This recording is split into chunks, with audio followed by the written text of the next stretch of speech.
ನಾವು ಹಿಂಗೆ ಜನ ಕಲ್ಯಾಣಕ್ಕಾಗಿ ನಾವು ಲಾಸ್ ಆಗೇವಿ. ನಮ್ಗೆ ಅದಕ್ಕೆ ಸರ್ಕಾರದಿಂದ ದುಡ್ಡು ಬರಂಗಿಲ್ಲ, ನಾವು ಲೋನ್ ಎಬ್ಬಿಸ್ತೇವೆ ಮತ್ತು ಇದನ್ನ ನಮ್ಮ ಸಂಸ್ಥೆನ ನಾವು ಉಳಿಸ್ಕೊತೇವೆ. ಅದಕ್ಕೆ ನೀವು ರೈತರಿಗೆ ತಿಳಿ ಹೇಳ್ರಿ, ನೀವೆಲ್ಲ ಇಲ್ಲಿ ಹಳ್ಳಿಲಿಂದ ಬಂದವರು ಅದಿರಿ, ನಿಮ್ಮ ಭಾಗದಾಗ ಜನಪ್ರತಿನಿಧಿಗಳನ್ನು ಸಣ್ಣ ಸಣ್ಣವ್ರಿಗೆ ತಿಳಿ ಹೇಳ್ರಿ. ಯಾಕಂದ್ರೆ ಫಸ್ಟ್ ಆಫ್ ಆಲ್ ಅವ್ರು ಯಾವುದೇ ರಿಸರ್ವೇಷನ್ ಕೊಡಂಗಿಲ್ಲ.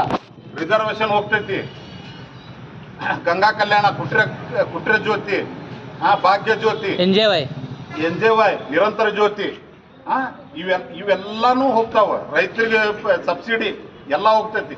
ರೈತರಿಗೆ ಸಬ್ಸಿಡಿ ಹೋತಂದ್ರೆ ರೈತರಿಗೆ ಅವ್ರದ್ದು ಕಾಸ್ಟ್, ಬೆಳೆಯೋ ಕಾಸ್ಟ್ ಹೆಚ್ಚಿಗೆ ಆಯ್ತಂದ್ರೆ ಡೈರೆಕ್ಟ್ ಮಾರ್ಕೆಟ್ ಮೇಲೆ ಎಫೆಕ್ಟ್ ಆಕೈತಿ.